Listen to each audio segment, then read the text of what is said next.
123வது சங்கீதம் 2வது வசனம் இப்படியாக சொல்கிறது.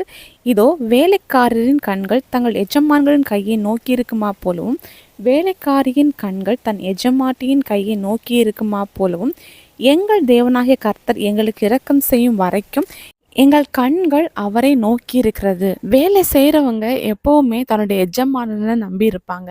ஒரு ஆபத்தின் காலத்தில், ஒரு இக்கட்டான நேரத்தில் எஜமானன் வந்து உதவி செய்வார் அப்படின்னு சொல்லிட்டு எஜமானனை நம்புவாங்க. ஒரு கொடூரமான எஜமானனாக இருந்தால் கூட இந்த வேலைக்காரங்க அவங்கக்கிட்ட ஒரு பணிவாக நடந்து அந்த உதவியை வாங்கிடுவாங்க. எப்படி அந்த ஒரு வேலைக்காரன் தன்னுடைய எஜமான அப்படி நம்புகிறானோ அதே மாதிரி நம்மளும் நம்முடைய ஆண்டவராக இயேசு கிறிஸ்துவை நம்பணும்.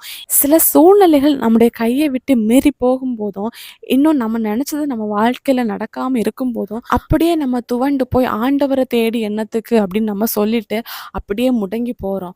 ஆனால் இதன் மத்தியிலையும் நம்முடைய கண்கள் ஆண்டவரை நோக்கி இருக்கணும். எது வரைக்கும் நோக்கி இருக்கணும் அப்படின்னா, ஆண்டவர் நமக்கு இரக்கம் செய்கிற வரைக்கும் நம்ம நோக்கி இருக்கணும். சில காரியங்களுக்கு நம்ம காத்திருப்போம், ஆனால் அது நடக்காத பட்சத்தில் நம்ம அப்படியே டவுன் ஆயிடுவோம். அப்படி ஆயிடக்கூடாது.